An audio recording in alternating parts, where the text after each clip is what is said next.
that? What was that? Hey! Hey! Hey! Hey! Hey!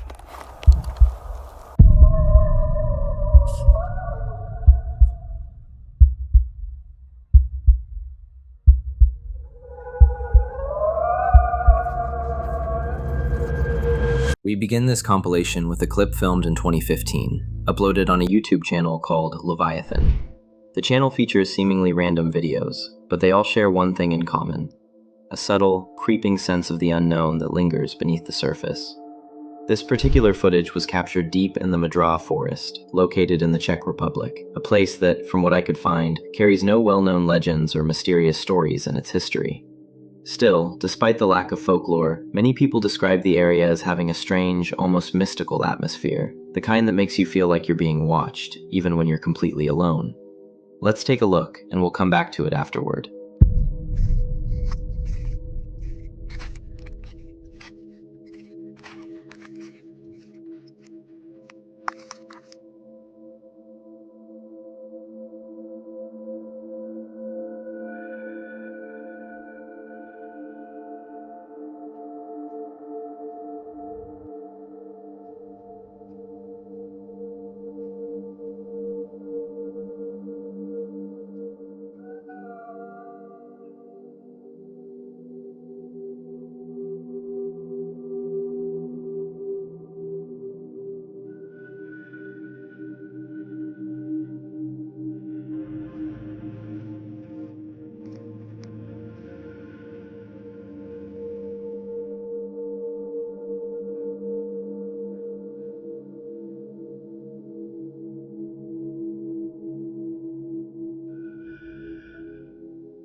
The clip ends abruptly with the person filming running out of the forest, clearly shaken by whatever they encountered. But even from the limited footage, a few things stand out immediately. The sounds, for one, don't seem to come from any ordinary animal, or at least not one native to this region. Large primates or gorilla-like creatures simply don't exist in Europe, and that's exactly what makes this situation so difficult to explain. On top of that, the camera captures unusually large footprints scattered across the forest floor. Some appear older, worn by time, while others seem fresh, as if they were made just moments before. At first glance, they look authentic, and that detail makes everything more complicated and undeniably more unsettling. Because if a creature capable of leaving those tracks were truly nearby, a person alone in those woods would stand little chance.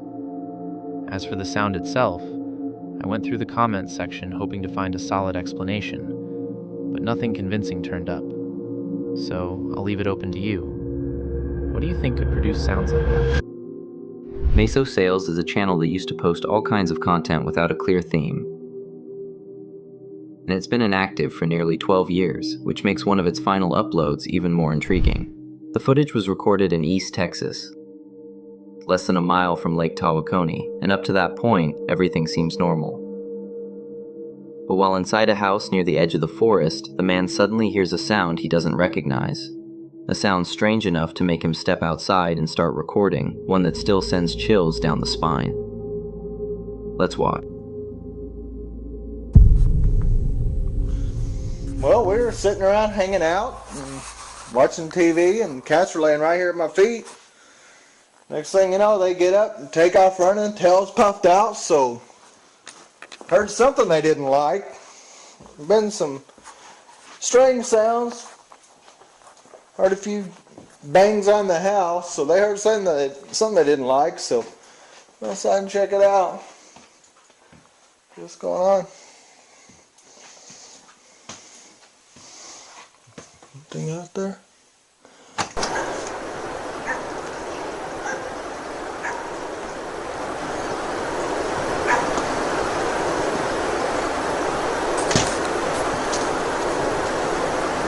Dark.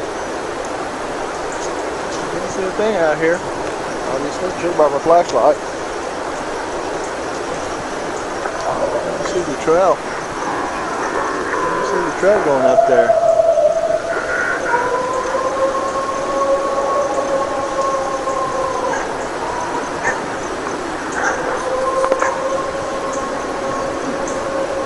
It's coming from the lake, east of here, down by the lake.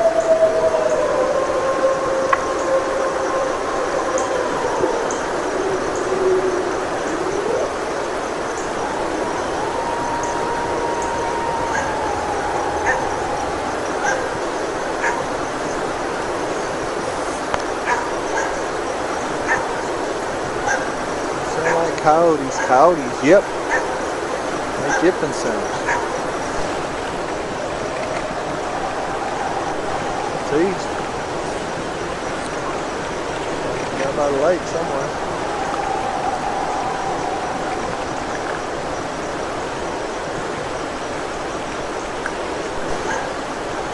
Dark, can't see it there.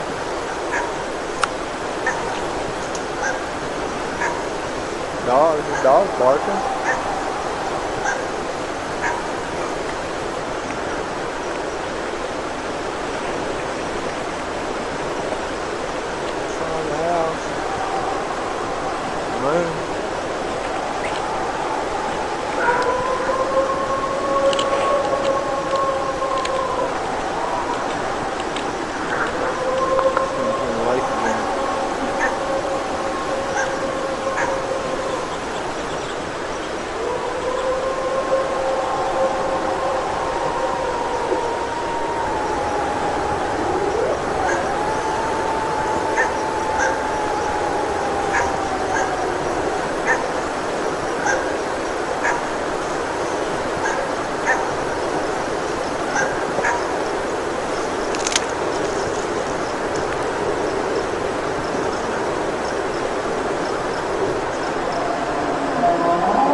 At first, among all the background noises, the distinct sound is hard to make out. It blends in almost unnoticed. But toward the end, everything suddenly escalates. The sound grows louder, more intense, and the reaction is immediate. The man doesn't hesitate for a second and runs straight back inside the house, and honestly, I can't blame him. At first, I thought it might be a wolf. Wolves are known to live in the area, and some of the sounds fit. But beneath that, there's another howl. Deeper, more muffled, harder to define. And by the end, it becomes clear that it doesn't sound like a typical wolf. In the comments, several people who live near the lake say the same thing. They've heard that howl, they recognize it, and they don't know what caused it. Of course, it could still have been a known animal, but that doesn't change how it makes you feel when you hear it. What do you think it was? Up next, we meet Michael, a young man passionate about nature, and more recently, about bushcrafting. He's also the face behind a small but promising YouTube channel called Ad Outdoors, which already has a few fascinating videos, and one of them caught my attention. A short film where Michael documented how over several months he built a small rustic cabin and a wooden bench all by hand in a place that holds special meaning to him. That bench was actually a gift for his mother, a beautiful gesture if you ask me. And I'm clearly not the only one who thinks so, because someone else who visits the same area left him a message saying how incredible his work was. But let's hear it from Michael himself. This is my favorite spot in the entire world. I have been coming to this spot ever since I was probably 13 or 14. It's always been a place where I could come and just relax. It's always been my favorite sunset spot. It's been a place where I think, where I find peace, where I find rest. I always felt a very strong presence. I'm a big believer in God, and I've always felt him in this area, and that's why I decided, I'm gonna build a shelter, because this place is almost like one of my spiritual homes. So I want to build a physical home here and camp out here one day and watch the sunsets. What's been really, really cool in the past couple weeks is that I have found out that this spot is not just my favorite place, but another person's. There's been a little like rock formations been forming behind me, and also there's been little rocks like placed near my fort. Now, I built this bench for my mom, so my mom comes out here a lot, so I thought it was just her. And then one day I find this notebook in my fort, and it's a stranger who comes to this place ever so often because they love this place too. And they also let me know that they love my fort and they love what I am doing. Now that first video was filmed during summer, as you can clearly tell from the scenery, but just 2 weeks ago in October, Michael posted an update about his little project, and unfortunately, things took a very unpleasant turn. Let's continue.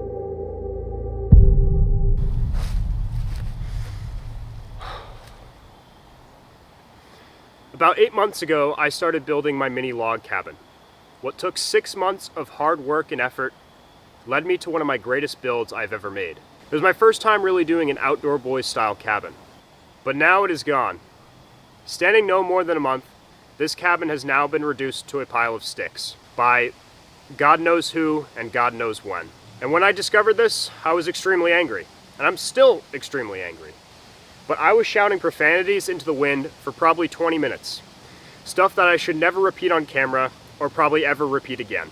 And what angered me most was not necessarily the destruction of the cabin, but the bench that I made my mother for Christmas. It was completely uprooted, and that just drove me mad, because that was such a special gift to my mother, because she likes to often come out here and enjoy the sunset and a cup of coffee. And I guess you just can't have that in these woods. They just gotta take, whoever it is, gotta take everything from you. Speaking of taking things, another thing that really made me mad was one, the tarp that was on this cabin was just stolen. Definitely was not the wind that took that one. That was just deliberately taken. And on top of that, they took probably the most special item I've had in years. That notebook that that stranger gave to me, complimenting me about this shelter. I felt so violated when I discovered that notebook was gone, because we shared so many, not super personal stories, but very deep and emotional stories about this area and the space that we love the most. And if you want to hear some of those stories, I highly recommend going and watching the cabin build. I talk a little bit more detail about the wonderful things that we discussed. And while I am still in shock and pretty angry, a fire has started inside me to want to build something even greater than this. I had so many plans for this cabin in the winter. I really wanted to stay out here in a storm, but now I know that I have to work even harder to build another one, and I'm completely okay with that. I just really want to prove to those people who destroyed my cabin is that they didn't destroy me. They didn't destroy my creative abilities. They didn't destroy my love for making videos. And hopefully in the months to come, you'll see an awesome building video. I don't know about you, but this story touched me more than any sound of footsteps in the dark ever could. Because this is something real, something you can feel. The video doesn't end there though. Michael left a message there for whoever did this, in case they would ever come back. I'll leave it up so you can pause and read it. Of course, that raises a lot of questions. Why would someone do this? Who would do something like that? Could it be the same person who left him that note before? Or maybe someone who saw the build and simply wanted to destroy it? Sadly, we don't have those answers. But what I can say is I truly hope Michael doesn't give up, and that next time he builds something even more beautiful. Sort of Interesting is a channel entirely dedicated to camping and outdoor adventures. And the man behind it happens to be a huge fan of stealth camping. Now, if you know anything about stealth camping, you know that the main goal is pretty simple. Don't get caught. But this time, he decided to take things to the extreme, because the spot he chose was far from quiet. In fact, it was a place with a lot of people passing by. Let's take a look. How good is this little area here? nice and open, a good amount of flat space, only a few little stones dotted around, but most importantly for somewhere that there's an unbelievable amount of people walking around, even now, it's nicely sheltered, especially well hidden and camouflaged when you come down to waist height and below. Got a lot of good trees growing and a lot of downed wood. I'm going to leave a few items here from my bag just to lower the weight on my back, because even though I anticipate it going extremely chilly tonight, which is why I've currently got an extra layer for bedtime on, although I am going to wear all of this straight through till the morning, it's been a beautiful day and it's still really warm in the evening here. So carrying all that kit and wearing extra layers is definitely sweating a little bit more than I wanted to on the way down here. Anyway, I'm going to go and find somewhere beautiful on the riverside to have something to eat, and we'll come back and pitch the bivvy. I swear 2 people have already been within very close proximity. I don't think they've seen me, because why would they? Who would even look in here for someone? But I'm being very, very cautious. With that in mind, our guy starts looking for a quiet little spot where he can cook something to eat and relax before nightfall. But as darkness settles in, the tension begins to rise. Still quite upbeat about the situation, nothing serious but quite comical. So I thought I'd go out and have a look at what was going on around in the main walking area, because there were a few torches going by and there'd been some noises and rustling in the woodland that I didn't think anybody would be in. So I thought I'll go out and just have a nose around. So you might have seen that little glimpse of lights that were heading towards me. As I was focused on them way across a field or two, I almost jumped out of my skin because a dog walker came down behind me. So in a bit of a panic to make sure they didn't think that I was milling around in that particular area, I had to immediately start walking in the exact opposite way of the bivvy. So what I don't like about this situation is I've got my electronics and my cooking stuff with me, but all of the sleeping bags, the bivvy, the air mattress is all out there on its own, which I don't think it's in any danger, but I would rather be with it than separated with people out and about in the area. Okay, well that was a much bigger detour than I expected. I ended up going into the local village just to get from one end of the woodland to the other so I could approach the bivvy in secret again. Yeah, there's a few people still about, which is why I'm recording in the bivvy and just with the phone light. So unfortunately, I don't think this is going to be a big night of doing loads of filming on the campsite itself, because it's just too busy still. Between all of the spooky tree branches, there is a sky full of stars. It's fantastic visibility up there. I've 100% been spotted. Right, I'm trying to keep calm and keeping calm. I'm almost too scared to breathe here. I think a dog or something just came in. I was half asleep when, with no prior torchlight, a lot of animal-like rustling broke out. Then suddenly in the darkness, a loud crack sound really woke me with a start.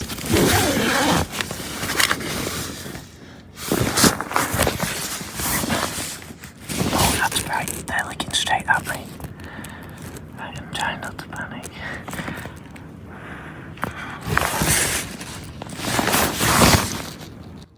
Hello?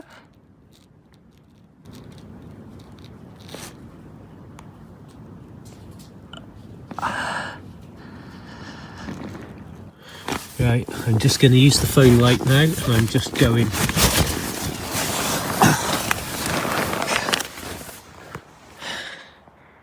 They haven't been about, I haven't seen a single light now for maybe 5-10 minutes. I don't even know. I've been just trying to keep as calm as possible, but when they walked off and the light went out, I don't even know which direction they were, but somewhere in that direction. I forget. Luckily, nothing bad happened, although the person who pointed that light at him clearly did it on purpose, and there's a good chance they had already seen him earlier in the day. Situations like this can turn dangerous fast, especially if the person who finds you is aggressive, homeless, or decides to call the police. Once things finally calmed down, he packed up his gear and headed home. He didn't want to risk being spotted again, or wait around to see what might happen next. And honestly, good for him. Better safe than sorry. Next we move to a channel called Forest Fire number 21, A small channel with only a handful of videos, nothing that immediately stands out. But this particular clip, filmed around 7 years ago, is different. It's short, raw, and captured in complete darkness, and throughout its brief duration, you can barely see anything. Yet, what you hear is more than enough to make your skin crawl. Let's take a look.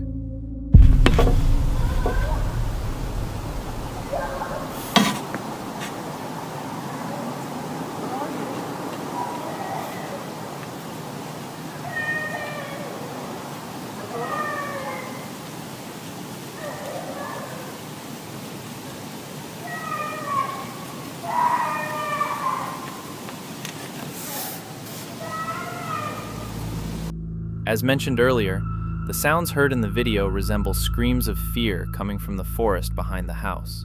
Cries that to many sound like a woman in distress, or possibly something even worse. There are, however, some important details to consider. The person who recorded the video was just a child at the time, and he didn't know what to do, or whether calling the police was the right choice. Instead, he told his parents, who unfortunately did not contact the authorities. It's also mentioned that several other houses were nearby, so it's possible someone else reported the incident. Later on, the person who filmed the clip says he followed the news closely, looking for any reports of a crime or abduction that could be connected to what he heard that night, but he found nothing. And that's what makes the situation even more unsettling. Strange, isn't it? Nicholas Paparo's channel focuses on nature, fishing, and camping, mainly in the Wisconsin area, a place he says he's always felt deeply connected to. Most of his content is calm and peaceful, with nothing unusual or unsettling. Nicholas often spends several days out in the wilderness, and his experiences are usually uneventful. But what follows isn't about camping. This moment takes place on a beautiful summer day during a fishing trip on a river near a forest. At first, everything feels completely normal, just another quiet day outdoors. But for Nicholas, things begin to change quickly. Let's take a look.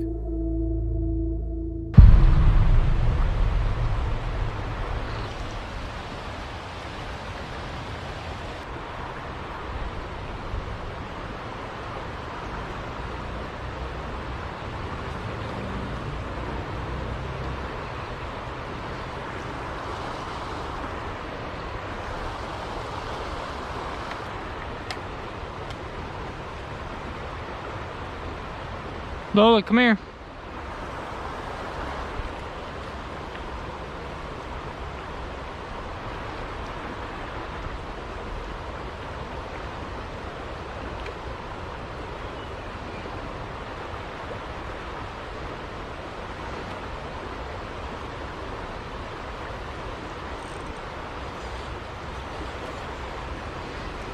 How's it going?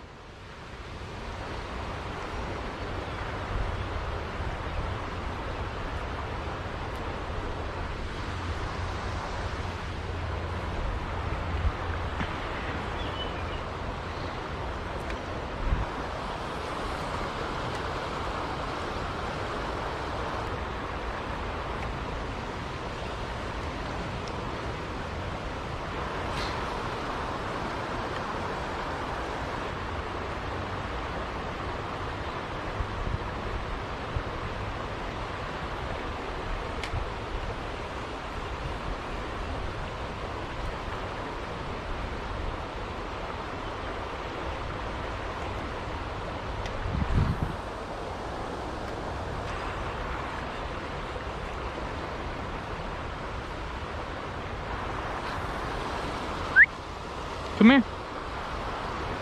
Come here.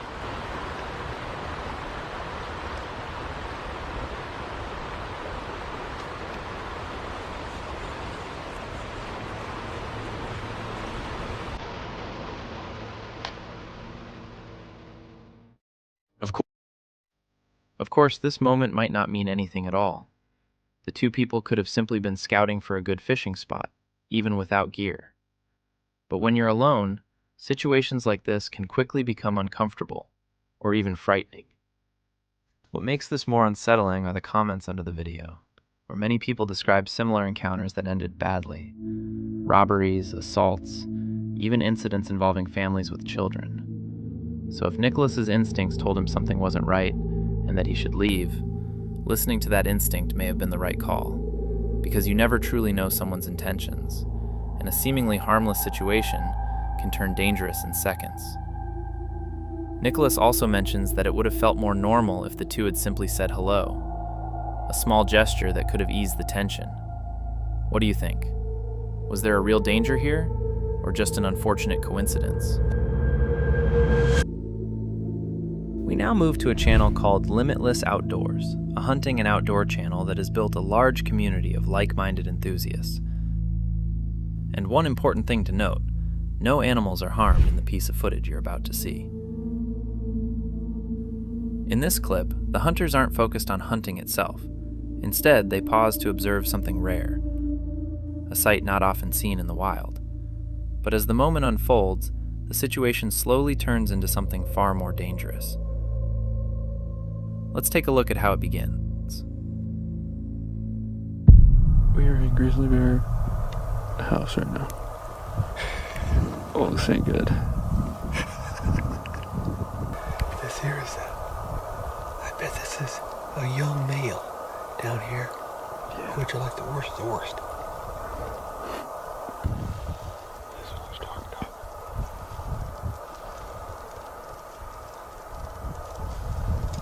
That was a pretty good size one. Gosh dang. We were right on top of this thing. So the situation that you're watching unfold here is to the left and down the hill, there's a mature boar grizzly feeding in the berries. Just up from him is an immature boar grizzly feeding in the berries. And now they've spotted a sow and 2 cubs feeding down the hill towards the other 2. And none of the 5 bears know that the other bears exist. So what you're watching unfold here is a train wreck caught on camera. Oh yeah. She smells him.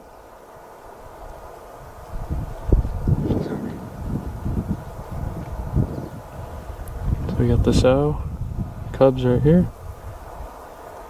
And we got the big male down here somewhere. At first, everything seems calm. A stunning view with several bears spread out, seemingly unaware of one another.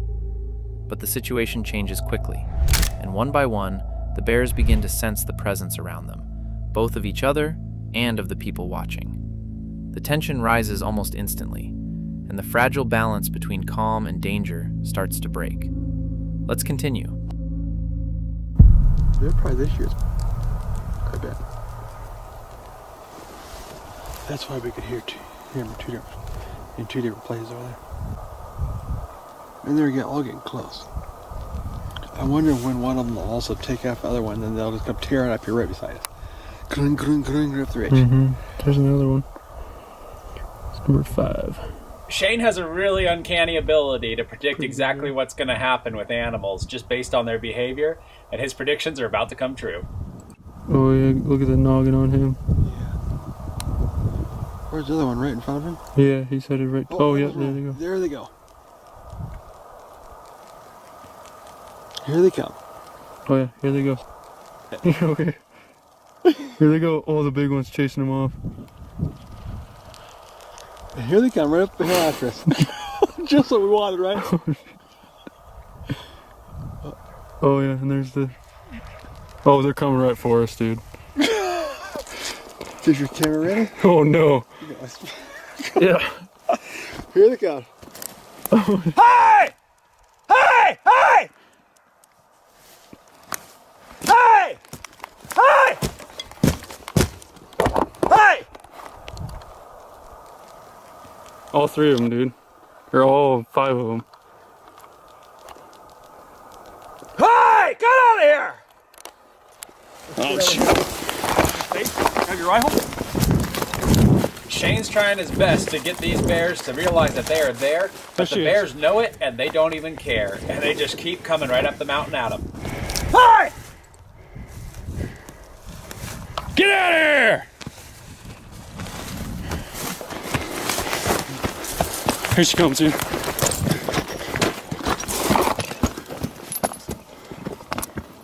Hey! Hey!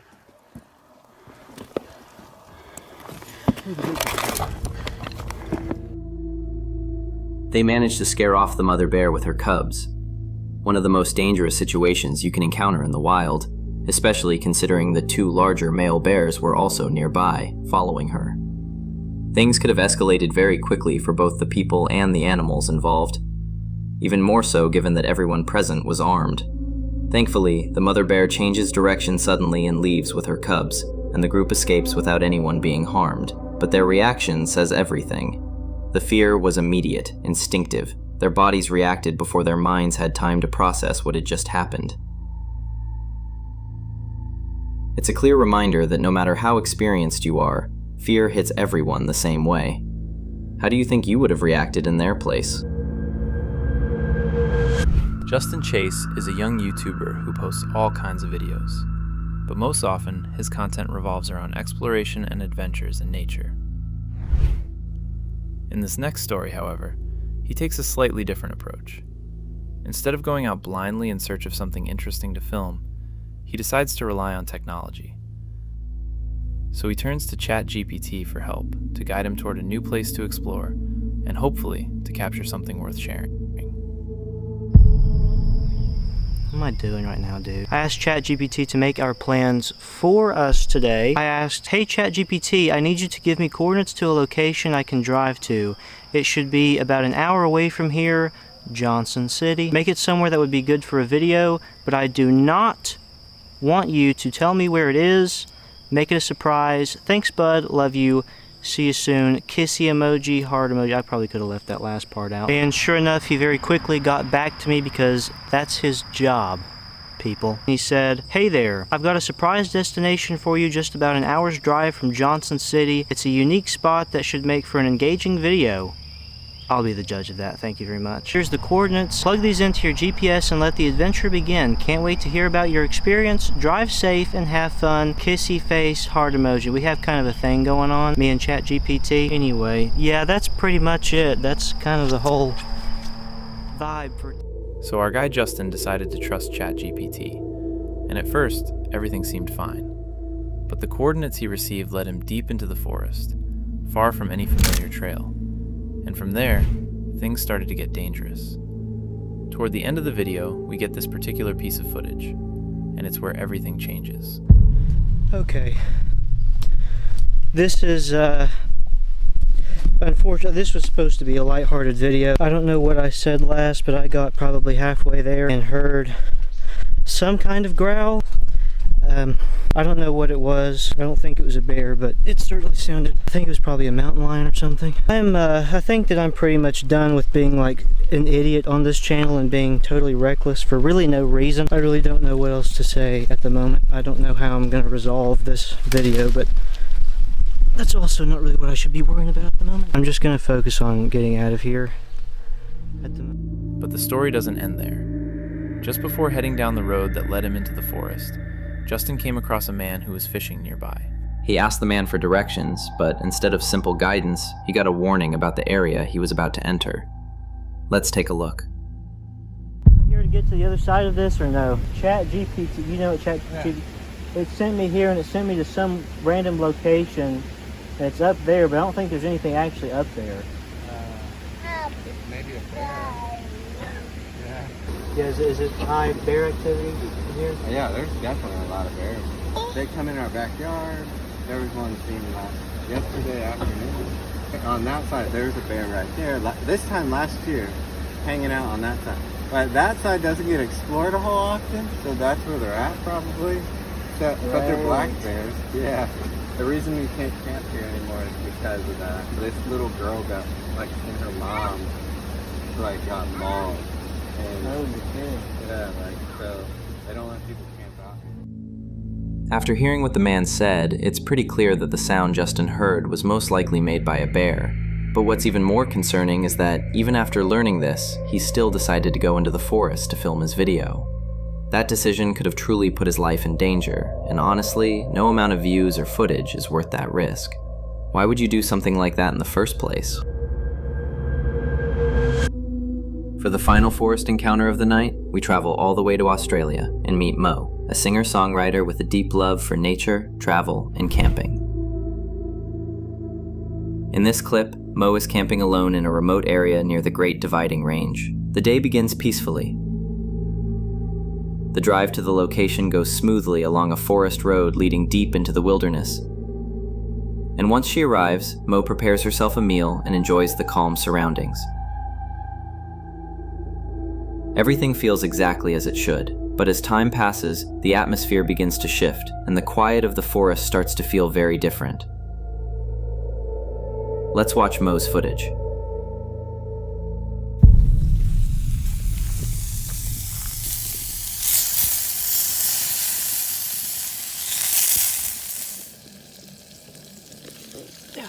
We're not alone now.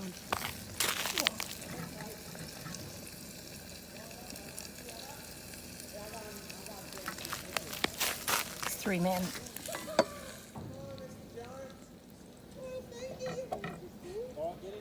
I just went to the bushes. I got it there. Yeah, use the nitro as my toilet.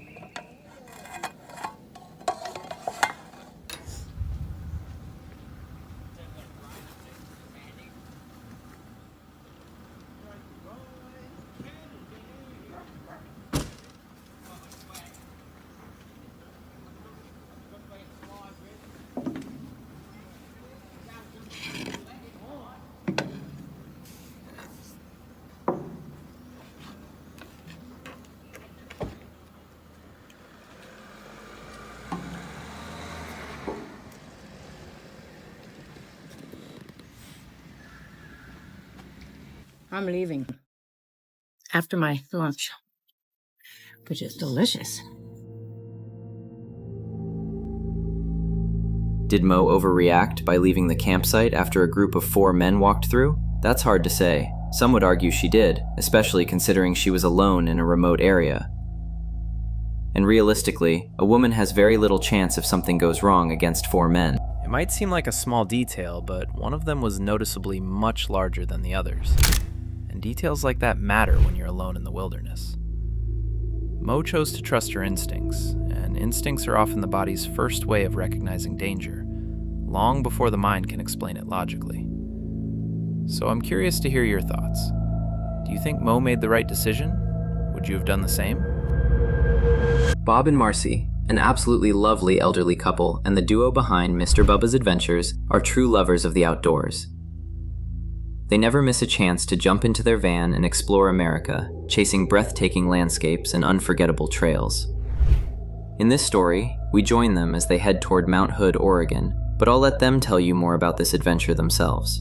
Both have such warm, comforting voices that make you want to keep listening. Route 35 into Oregon towards Mount Hood. Well, we're almost to Mount Hood, and the weather has turned a little bit. It's raining and it's pretty foggy. Wow, I hope we can see it when we get there after all this. The weather's finally starting to break, and you can see Mount Hood out in the distance. I didn't want to say anything in front of Bob, but I did a great job picking a spot. Look at that. Mount Hood. After spending the night near Mount Hood, the next day Bob and Marcy hit the road again, this time heading toward Mount Hood National Forest for a night surrounded by nature. But the spot they choose to camp in apparently has a history, a dark one. And we're about to find out why through the following news reports. Recovered the remains of a woman 2 weeks ago off a Forest Service road close to Estacada. They believe she was killed recently. Law enforcement tells me somebody out here in Estacada found her body just off this Forest Service road back on September 1st. An autopsy led detectives to determine this was a homicide case. Things take an even stranger turn because the tragic incident happened while the couple was actually there, camping in that very spot. And coincidentally, they had a camera mounted on their van, and on the night they stayed there, it captured something unsettling. Let's take a look at what the footage revealed. Just as we were turning out the lights, our security cameras captured something very strange. Let's take another look at the footage. It's clear that something is moving. You can actually see it walking. But what's strange is that it looks like a person, only see-through, as if it doesn't have a solid body at all. Now, of course, this could easily be a light distortion, something that made the figure appear translucent, but there's no denying that someone or something was near their campsite that night. We can't say for sure if it's connected to the grim story from earlier, but it definitely remains an unsettling mystery, one that truly gives you chills. What about you? How would you feel if you were in their place?